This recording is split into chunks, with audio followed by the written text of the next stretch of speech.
welcome to our channel. And today we have a special guest, and our guest name is Hilina Speaks. And I've known Hilina for the past 12 years. We went to the same high school, and then later on went into the same college. And I've seen Lina grow from being the president of her class to now, growing in her corporate career. And she's in HR.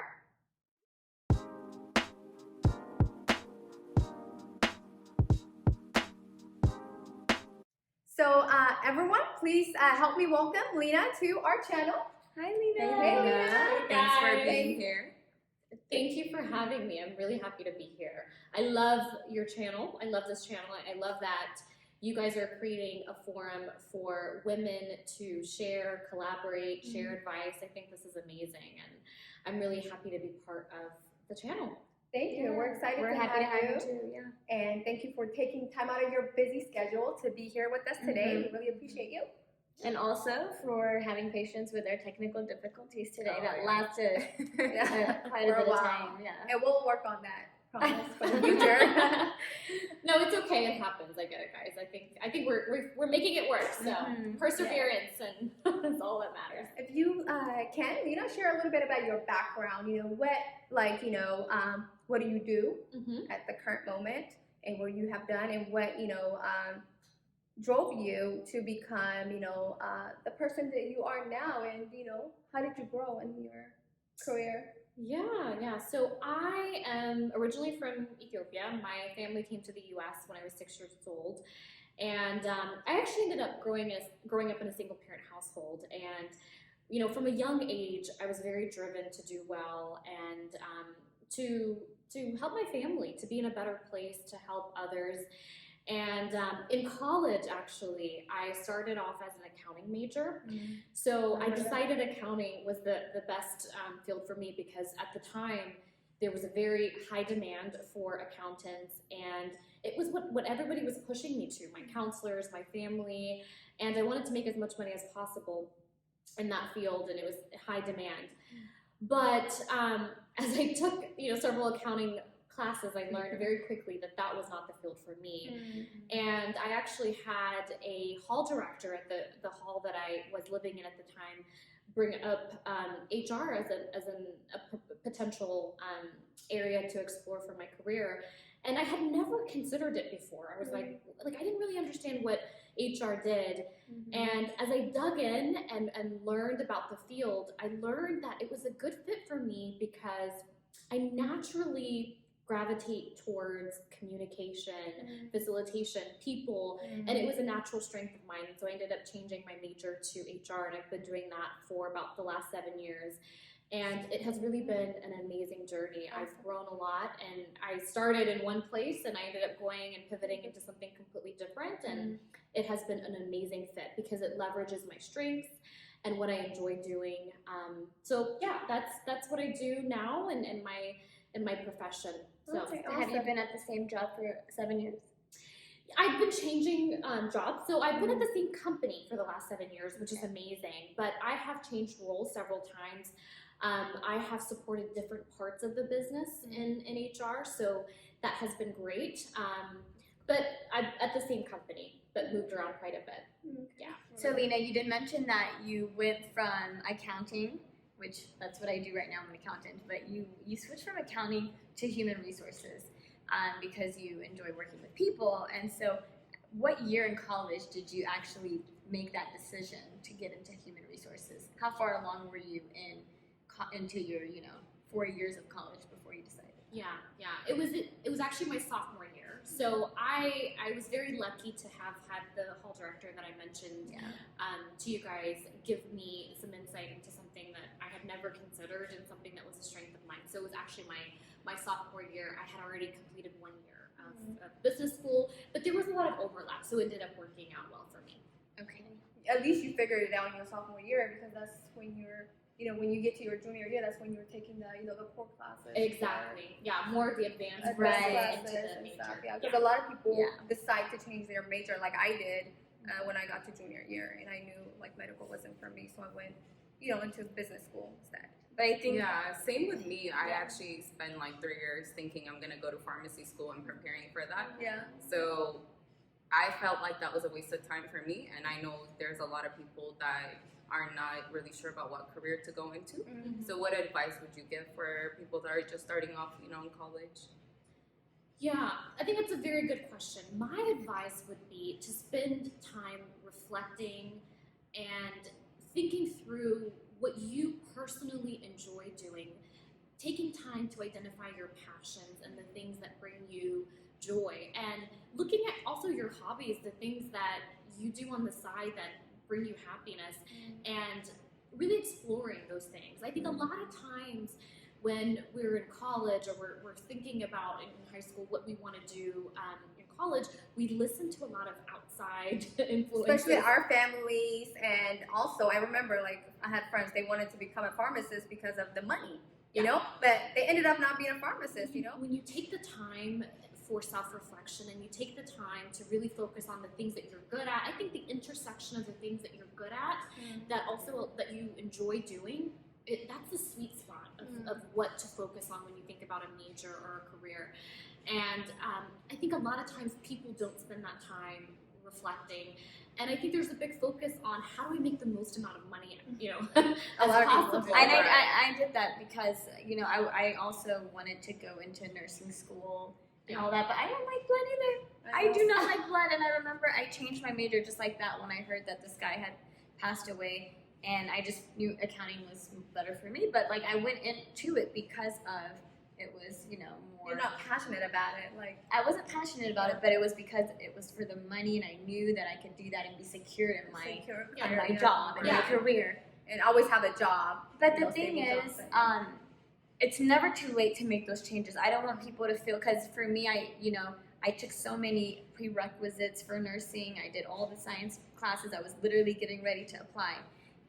But it's never too late to make those changes. It's better to make them than later on, get into that role and say, well, this is not for me. So what Lena said is true. Yeah. Reflect, take time. Yeah. And I think it's understandable to want to make a lot of money and to go into a field that will allow you to be successful financially. Yeah. But I think it's important to also understand that there are many ways to make money. I mean, if you develop and get it, build a skill set, you can capitalize on that on many ways. And now we're at a point where, industries are changing and, the world of work is changing. The traditional fields that we thought were, the only ways to be successful have now been disrupted, and you see that. And I think focusing on what you enjoy can lead to innovation, because when you're passionate about what you're working on, Right. entrepreneurship is another area that I think that now it's a big thing. So that would be the one thing I would call out. That's a good advice. Thank you. Yeah, Lena, that's really great information.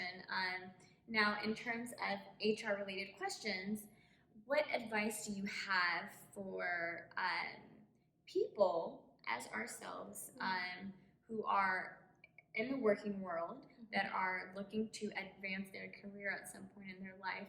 What steps or what advice do you have for us? Yeah, also a really good question. I would share a few things. So to start, I think the first step is making sure you are always learning and you're focused on building your skill set and doing your job and your role very well. Performance is important, right?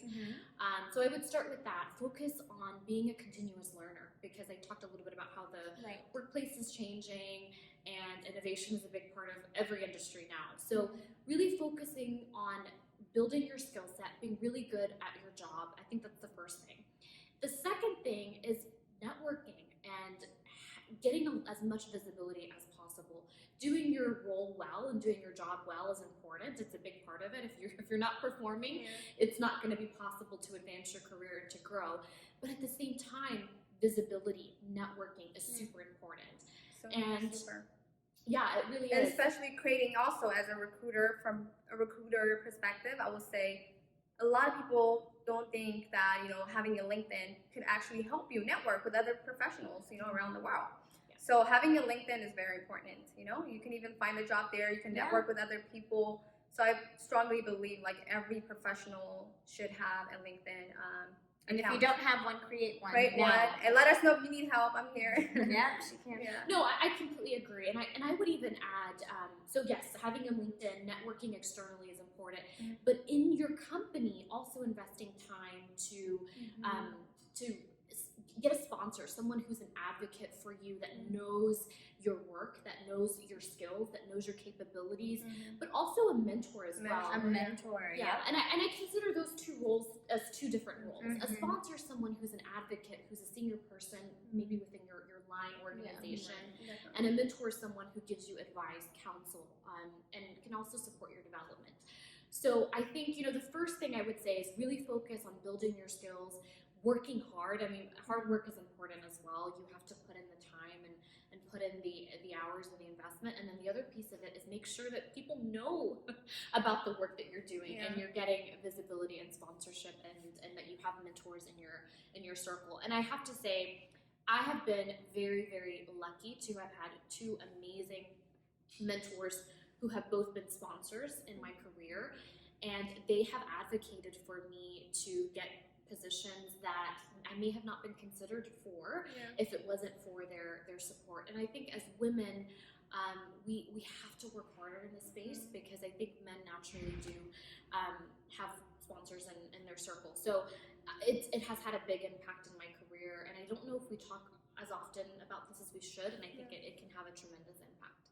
Definitely. So I know, like, you've been in the corporate world for the past 7 years now, and you've been promoted, let's say, twice already, right?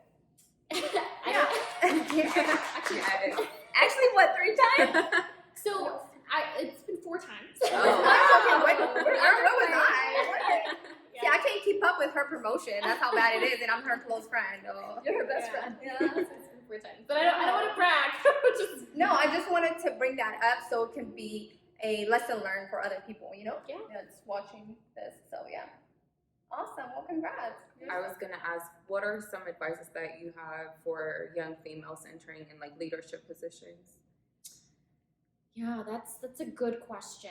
I think I can at least share my personal experience and what has helped me.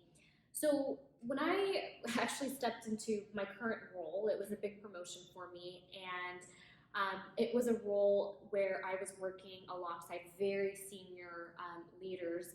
I was the only woman on the leadership team, the only Black woman, the only minority on the team. And I struggled with imposter syndrome. And I don't know if you guys have heard of imposter syndrome, but I haven't. it's actually a well-studied phenomenon where women, and actually anybody, it doesn't have to be a minority, but where you question your capability and your belief, and you kind of don't believe in yourself. You question whether you can do a good job because you see others that are much different than you, or you may feel you're not qualified. It's almost second guessing your abilities. And I struggled with that. And I think a lot of that was because from an experience perspective, I was at the table with people that had many more years of experience. And I think sometimes when you get promoted into leadership positions, especially if it's your first leadership position, you get in your own way a little bit, where you maybe question your capability and ability. At least this was my experience, and I know other women and others have had that same experience. And one of the things that I had to do was take a step back and silence those thoughts, and silence those doubts, and silence those fears, and really believe. I was put in the role because I'm qualified, because I am the best candidate. And if you don't go into it with that mindset, you can overwhelm yourself and hold yourself back, handicap yourself.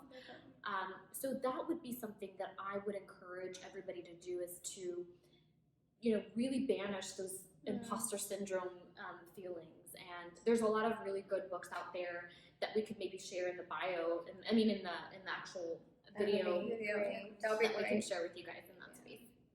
Awesome. Are these books that you've read to help Yeah, develop? absolutely. Like Sheryl Sandberg's book, Lean In, is a great book. I don't know if you guys have heard of it. I would recommend that. It has had a big impact on my career. And I think that, again, just reminding yourself that, and I think, sometimes it's things that are reality, and there are some things that we tell ourselves because we're being hard on ourselves. Yeah. So it's being able We to are our hardest critics. Yeah. We exactly, are. exactly. So it's like don't doubt yourself. Like always believe like you can do or you're capable of doing. You know. Yeah.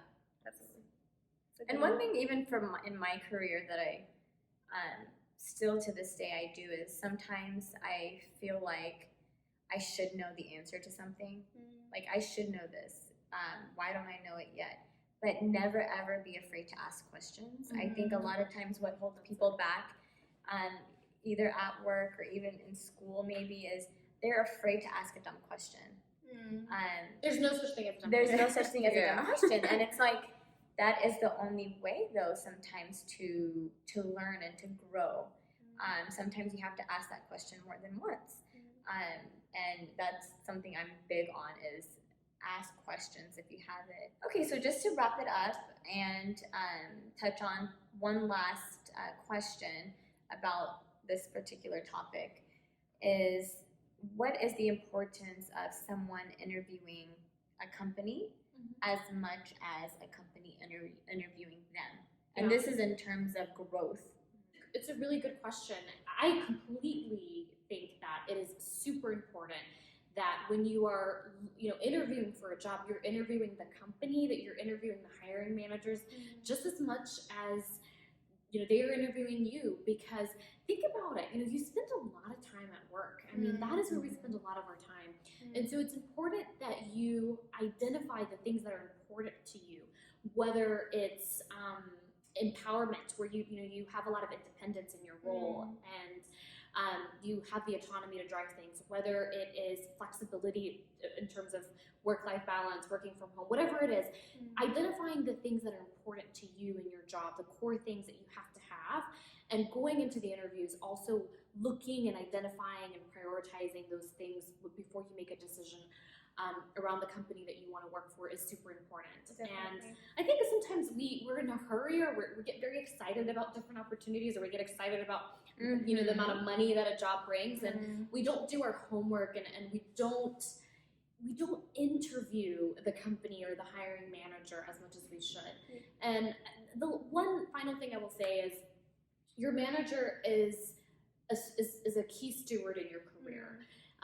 And it's important that you work for someone that you enjoy working for, and looking at that through the interview process is important as well. And I've worked for managers that have been just amazing, and they've played a big role in helping me grow my career. They've given me coaching, development opportunities, and I think that that is important as we think about making moves in our career as well. Definitely. For me, what's important is every time when I interview, I always ask, what's the culture like? What is the team like? That's very important to me. Yeah. I have to fit right into the culture. If not, like, I don't think I'm gonna have a good time.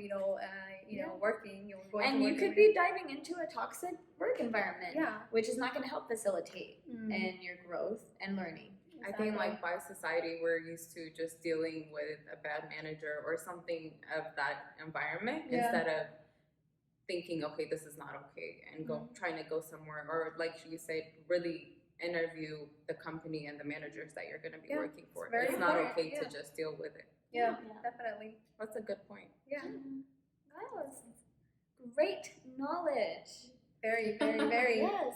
good knowledge. And I hope, everyone watching learned something from this. I mean, there's so many questions out there. This could go on and on and on. But if any of you have questions for Lena, or any questions surrounding our discussion that we had, please feel free to leave comments below. And then make sure you like and share our video. And we would like to say thank you for watching this. And what else would we like to Lena, conclude? do you have anything else to say? Share Last minute. No, I think maybe my final parting words would be spend time reflecting and really getting to know what you are passionate about. I think that drives so much in your career. And What do you like to do? Exactly. Yeah. So reflecting is what you need to, Focus on. Yeah. Yeah, and if you guys have any topics that we could talk about next time, let us know too. Yeah, please do. And thank you for Thank watching you for again. watching. We look forward to seeing you. Yeah, bye.